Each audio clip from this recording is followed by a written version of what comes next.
Hey everybody, how you guys doing today? My name is Nick, otherwise known here as Avialence, and welcome to Middle-earth: Shadow of Mordor. This is a very pleasant surprise that I'm happy I'm able to get my hands on and talk to you guys about here. I know I'm releasing this impressions piece actually fairly early, but I noticed a lot of other YouTube commentators I am following are doing the same thing, so I figured I'd go ahead and follow suit. Now that's not to say I haven't spent a lot of time with the game. I've played the game about 8 hours, almost 9 hours up to this point, and I've thoroughly enjoyed my time with the game. I played a lot of it last night on the live stream. I continue to play it after the live stream in order to film stuff for you guys here on YouTube, and I've also played it a little bit this morning. So I've put about 8 hours into the game. I've gotten halfway through the story missions, and I've done a lot of the side quest material as well, working with the Nemesis System to really try to get in and, see how it plays out.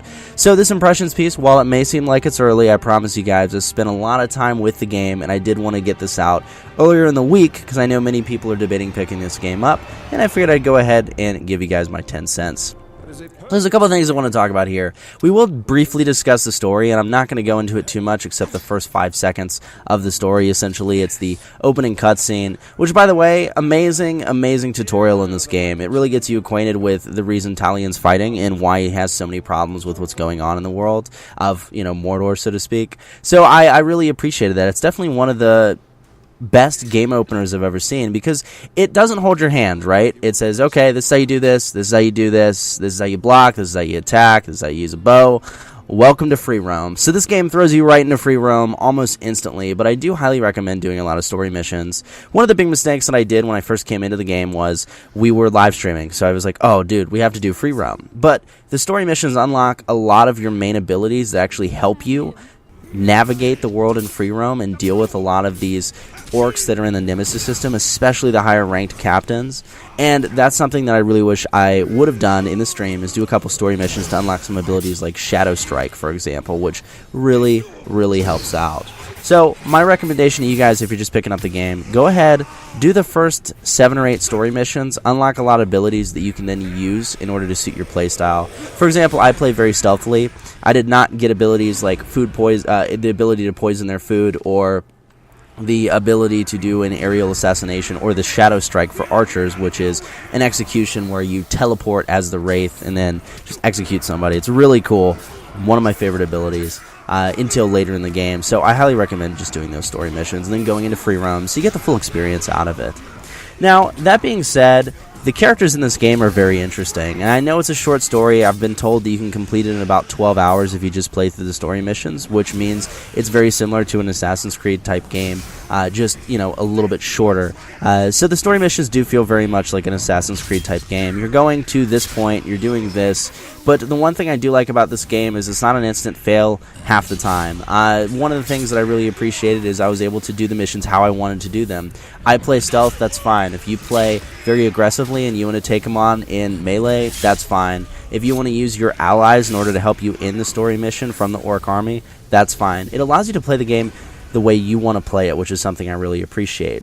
Now, while the missions do feel a little bit separated and a little bit short, because there are some great characters in the game that I'm not going to discuss for the sake of spoilers, but these characters are very underdeveloped. I feel like there could be more there. Now, granted, I've only played through half the story missions, but I do really feel like that's something that needs to be worked on. Now, that being said, the gameplay in this game is phenomenal, guys.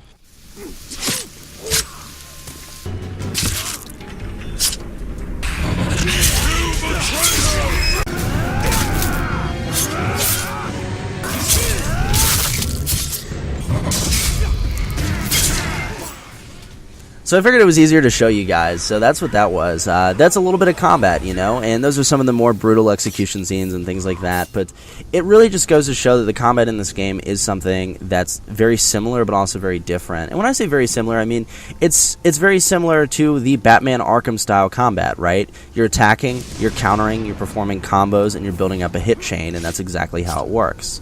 Now, the one thing I don't enjoy about the combat system in this game, however, is that a lot of your special moves are based off of the hit chain. I know exactly why they did it, but when I started looking at some of the pre-order bonuses, I was a little frustrated when it comes to the way these were distributed. For example, Walmart actually has a weapon rune, and I'll talk about weapon runes here in a second, but this weapon rune allows you to have unlimited executions. Now, I'm not sure what that means in the context, but if I can execute enemy after enemy after enemy with this rune from a pre-order, it's a little bit of a game breaker, and it just makes me think, like, why was that not in the game as like an epic rune that you unlock at the end of the game? So a couple things like that make it a little frustrating to look at. Now, you are going to have a skill system. You're going to be able to increase your skills with two things. You have various talent trees, for example. Now, these talent trees are the Ranger and the Wraith. These unlock various abilities that you can use, like Shadow Strike or increase your arrow capacity, things of that nature. And some of these are unlocked via main story missions, which is what I don't like. I have to do a main story mission in order to do them, which is a little frustrating, but I understand that it's built into the narrative, especially because the narrative is about finding out who this Wraith is inhabiting your body. Once you do, by the way, it's awesome.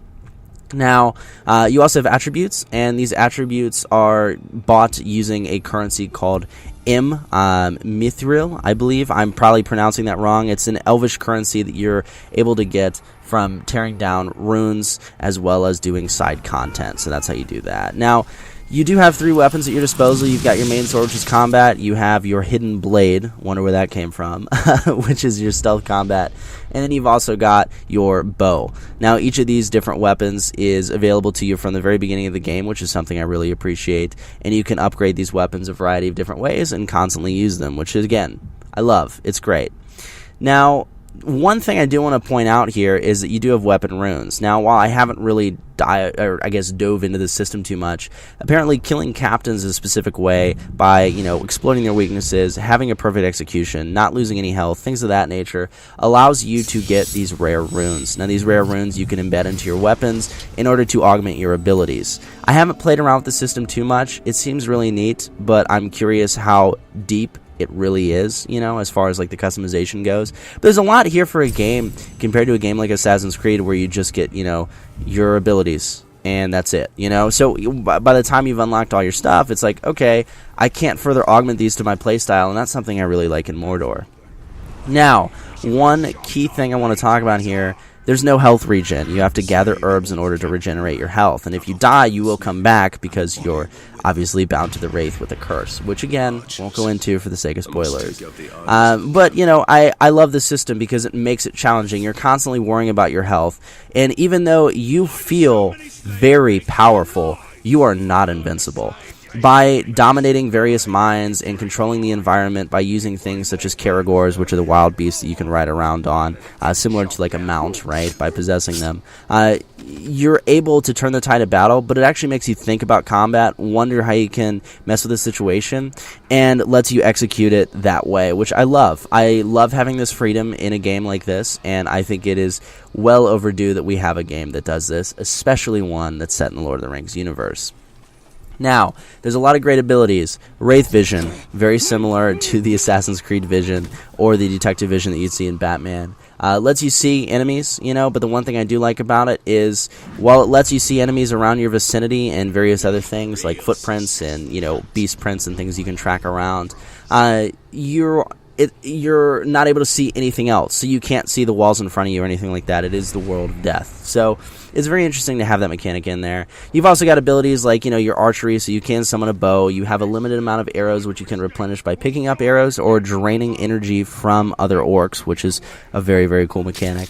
And then you also have abilities like Shadow Strike, which is my new personal favorite. It's a teleport strike from your bow, which can land in an instant execution once you upgrade it. My favorite ability by far, allows me to feel like an assassin and fits my playstyle perfectly. Now, boss fights here can sometimes seem like a hit and run. I've come into a couple case scenarios where I have had just hit and run boss fights where I've gone, hit the orc a couple of times, ran back, got an herb, ran back, fought him again. Sometimes those feel a little bit repetitive, but that's just poor execution, whereas, normally you'd run away, figure it out, and then come back and do a second attempt. Now, I guess I should talk about the Nemesis System. This is obviously the key feature in Shadow of Mordor, and it's very hyped up. And I've got to tell you guys, it lives up to the hype. The Nemesis System is this idea of a constantly evolving army. So you're dealing with Sauron's army. Now, it's a well-crafted system. It's easily the best part of the game, in my opinion, because it allows so much creative freedom when it comes down to it. you'll be able to do these events that are actually randomly generated through the world. Although they are very similar, they'll take place in different locations, allowing you to see various parts of the game. Granted, there's actually 2 maps in the game, so a lot of the gameplay you're seeing here is from the first map, but apparently there's a second map that unlocks after, I think it's the 12th story mission is what I've heard from some buddies of mine. But, there's a lot of variety when it comes down to these missions. So even though they may be the same type of mission, you're going to be doing it in an entirely different environment, which really helps you out when it comes to familiarizing yourself with the world. So the second you know what resources are at your disposal, where you are, and what advantages you can use, it helps you take down these bosses quite easily. Because if you go in, no intel about said enemy, right?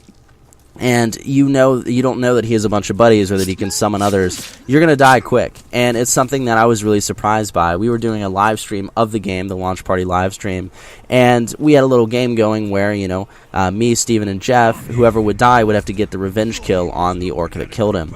And the one thing that I think was really interesting is there was this one orc, we ended up calling him Gravity, I think is what the stream called him, but he killed all of us once. And he killed Jeff, I believe, a second time. It got Jeff so mad he ended up leaving a little early. And then he got Steven, and then I finally killed him. But the idea that this Nemesis system, the Nemesis system really pents up this, I wouldn't say aggression, but rather this idea of revenge on the orcs that have taken you out or dealt damage to you. You really want to go and you want to get that kill, and you want to succeed in that mission. And that's something that it does organically, which I really, really appreciate.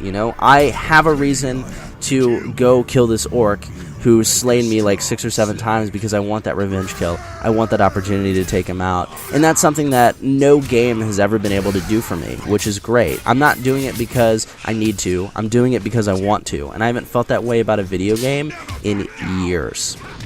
Now, one thing that I do want to say about the Nemesis system, tying it into the skill system, is that when it comes down to it, at first, you have no real reason to get involved with the power struggle, right? So one of the big things they hyped up about this game is the idea that you can dominate the minds of lesser orcs and allow them to power struggle up the chain. So you can help them become better and then build your own army essentially within Sauron's army.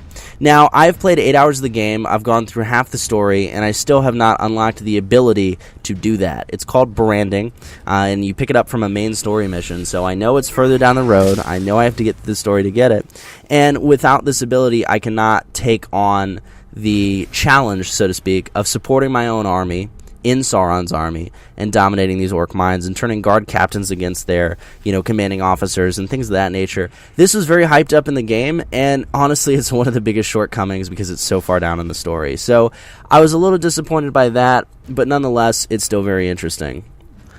At the end of the day, Middle-earth: Shadow of Mordor is a phenomenal game. It's a game I actually didn't know I wanted, but I'm very happy I have in my hands right now, and I'm working on mastering, because it's a fun game to play. You can sit down, you can play around, you can do some free roam, you can find some artifacts, and you can build up your Talion in order to make a really, really badass guy. I mean, it's one of the games that I think does a really good job of balancing the power and the vulnerability, right? With Talion, you are very vulnerable, but you are also extremely powerful. It's about thinking out your scenarios, understanding your playstyle, and being able to successfully execute that playstyle. It doesn't force you to play a specific way, which is something I appreciate in video games. The open world is vast. The Nemesis system provides an extreme vastness to that open world in the idea that you can dominate minds, you can control people and make your own army, although it's very frustrating that a lot of those main abilities that you unlock that really help you become a more stronger ranger wraith, so to speak, are locked to story missions. Now, all in all, game's great, guys. I highly recommend picking it up, but is it as revolutionary as a lot of the review critics decided to name it? No, it's not. It's fun, and I think the fact that we're coming off of Destiny is great, because Destiny did not do so well, and the fact that we're coming off of Destiny makes a lot of these reviewers very hyped up for a game like this. The Nemesis system is phenomenal. This is a game that came way out of left field, and it's extremely enjoyable, and I recommend any Lord of the Rings or open world fans go grab this game, but it is not a game for everybody, and it's definitely not a perfectly executed product. I'm very excited to see what they do with the DLC in this game. They already have a season pass and a couple very interesting challenge modes and costumes, and I can't wait to get further into the game. So if you guys are looking for more Middle-earth Shadows of Mordor, be sure to hit that subscribe button, guys.